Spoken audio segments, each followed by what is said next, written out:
quickly on Bren's comment yesterday on Plat Chat. Yesterday on Plat Chat, Bren said that between 50 and 75% of the teams were going for like a low-budget moneyball kind of approach. From a little bit of additional information that I've been able to scrounge, and granted that this is still early days for a lot of teams, people's plans are changing constantly, right? So some teams that 2 weeks ago were trying to make super teams are now going that low budget route. And probably some might be crossing over the other way or trying to find some kind of middle ground as well. So a lot of the rumors and stuff are falling through or being picked up really quickly. Like a lot of trades are reliant on other trades happening. And so a lot of rumors that were true last week are not true this week. The offseason is actually bananas at the moment. But it seems like Bren was correct from what I've heard, and there are, 6 or 7 teams that are really trying to make very, very good rosters to compete with the San Francisco Shock. And Shock are keeping all of their players, right? So if you can't compete with the Shock, you ain't got a chance of winning next year. And the rest of them seem to be going a kind of different route. 9K, excellent coach. Heading over to the Paris Eternal alongside Feifei, I think that they'll do good there. I think they'll be able to coach a lot of players from Europe with a lot of decent potential. They'll be able to make a pretty solid team. Are they one of those high-budget teams that's absolutely dominating everybody? From the beginnings, it doesn't really seem like it at the moment. Okay, let's move on, because the Paris thing is not... Oh, Feifei left for Toronto. Yeah, sorry. 9K has come in. But anyway, that doesn't really change my analysis of it. 9K is the reason why I thought they were going to be good in the first place. All right, let's move on anyway, because that's not particularly important. 9K, excellent coach, but until we hear more about the Paris Eternal, it's just like a slight upgrade for... Well, a fairly decent upgrade for them. Okay, so hydration going to the Houston Outlaws. Outlaws are clearly making moves to be able to shore up some holes in their roster. They have a couple of players that they have as listed as free agents in the contract status that it seems like they're going to be making moves on. I've heard that they're making bids on some other players as well. It seems like the Houston Outlaws fans out there, you might have a fairly decent team next year. Are they going to be an absolute world-class super team? I don't think so personally from what I've heard, but hell, who the fuck knows? As for where this money came from that the Houston Outlaws are now able to make changes with, I don't know. We'd have to hear that from the Houston Outlaws themselves, but we'll see how it pans out. As for Hydration himself actually joining the Outlaws, I don't think that Hydration to Outlaws is the biggest move in the world, but it's an excellent addition to their DPS lineup and will make them a pretty powerful roster, honestly. Hydration Dante, that's kind of nasty, especially when you have potentially Jake and Lynx are still hanging around and being able to fill in certain specialist roles for them. But it's really the rest of their roster, their tank line, especially the off-tank role, and their 2 supports where you would really want to see upgrades if you're an Outlaws fan, I think. So hopefully those are still moves that they're willing to make in the other time. Why do we have to get on? It's in 15 minutes. All right, let me move on.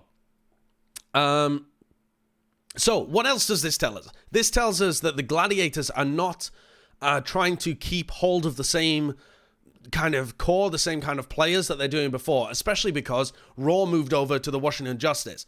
So what does that tell us as well? Washington Justice, also one of those teams that are willing to spend money, that they're looking to acquire people. Why did they sign rOar of all of the players? I don't really know. I wasn't particularly impressed with rOar over the course of this season. I thought that he was one of the weaker players on the Gladiators in general. Previously, when he played for Conky Panthera, he looked okay, but if I was trying to build a super team and I was looking to splash money around, rOar is not the direction that I would be going in. Now, the Washington Justice seem like they are also one of the teams that will be willing to spend money, though. They've re-signed Stratus, they had a successful Stage 4, and now they've brought in rOar to be able to fill in some of their holes as well. So the Washington Justice fans can rest assured a little bit that their team is willing to actually make moves in this offseason to make their team better. They're not just going... From the outset, it would appear, for this kind of low-budget approach to the offseason. As for what their future goals would be with this team, we'll see. But again, this is kind of indicating that the LA Gladiators are going in a different direction. They've let go of rOar, they've let go of Hydration. This could spell a pivot for the Gladiators. Whether that means a pivot in terms of trying to acquire excellent talent and becoming a true super team, or whether that means a pivot towards low budget, we'll see how these kind of things pan out in the future. Now to the absolute meat and potatoes of the issue. The SEOUL Dynasty pick up profit and gesture from the London Spitfire. This hasn't been officially confirmed yet. This is a report, I believe, by Jacob Wolf. Now, Jacob Wolf, as far as I'm aware, has never been wrong, at least in Overwatch before. And the guy is very reliable.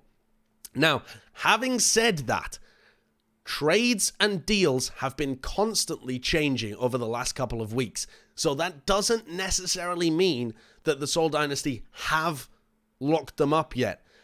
Unless there is literally writing on the paper and Jacob has seen it, then things could still change. And I've heard from people that stuff like that is occasionally happening, where you feel like somebody's locked in, suddenly somebody pops up with a better offer and your star players have vamoosed away from you and your entire idea of what you had as your team has dissipated.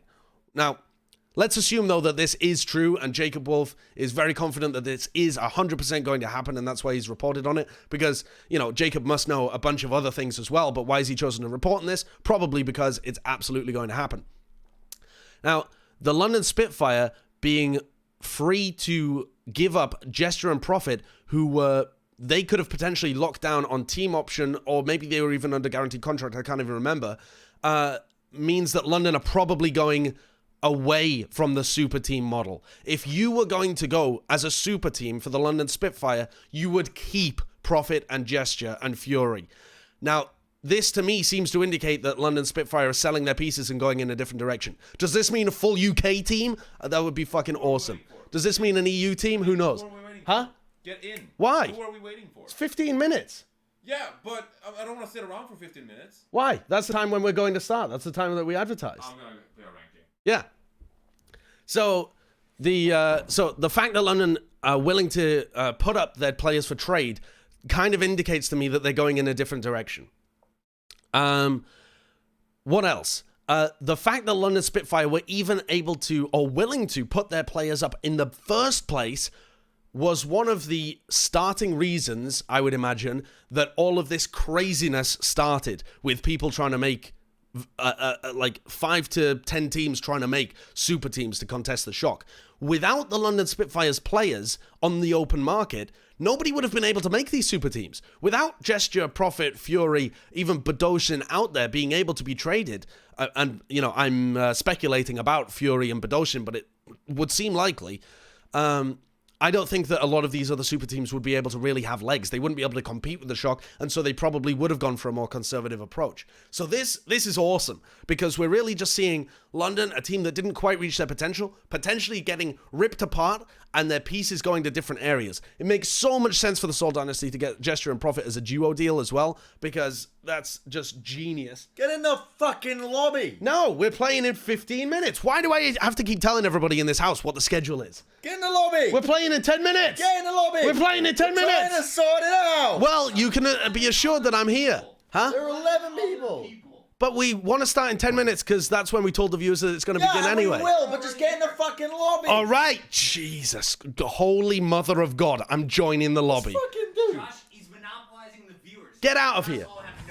Get out. I'm going. All right. I'm getting in the bloody lobby. All right. What else? This indicates that SEOUL Dynasty are one of the big players that are actually trying to make moves, right? If you have the money to be able to sign Gesture and Profit, and let me tell you, they ain't going to be cheap. No numbers noted in this article from what I can see, but probably very hefty buyout fees for potentially best player in the world Profit and Gesture going towards SEOUL. Now, having said that, though, Gesture and Profit probably both want to play for SEOUL, both for the prestige and also because you are going to live in Korea. And that makes such a big difference to these players that they are able to do that. So, SEOUL Dynasty are going to be one of those teams making big moves. So, all we need is Malik. Oh my God, shut up, people. Shut up, people. So, SEOUL Dynasty are going to be one of these big players by the looks of it. It looks like the NYXL are going to be, because they have everybody apart from Meko. Who knows? They might make a play for Fury now if the London Spitfire are willing to give that up. That kind of thing that was just wild speculation now actually has legs to be able to run with it too.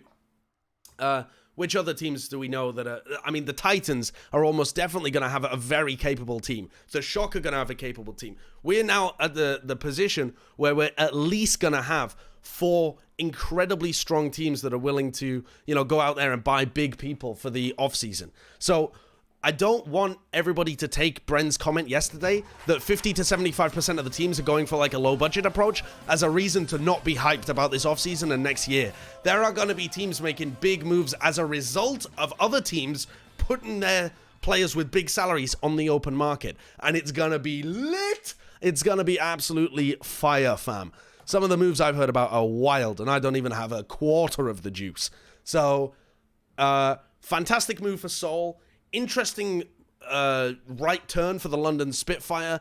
Good move for the Houston Outlaws. I hope more good moves are still to come for them. We still have to wait and see what the hell the Gladiators are up to, because head coach, GM, and demigod David Pay has certainly got something cooking in his brain if he's willing to trade away some of these players, and he's probably going to use that money to for good use. And good luck to Paris Eternal in Europe with 9K. I really respect 9K and think he's a very good coach. And the Washington Justice look like they're spending money, but potentially in the wrong places, because at the moment, Stratus and rOar don't really do anything for me, but I respect the initiative.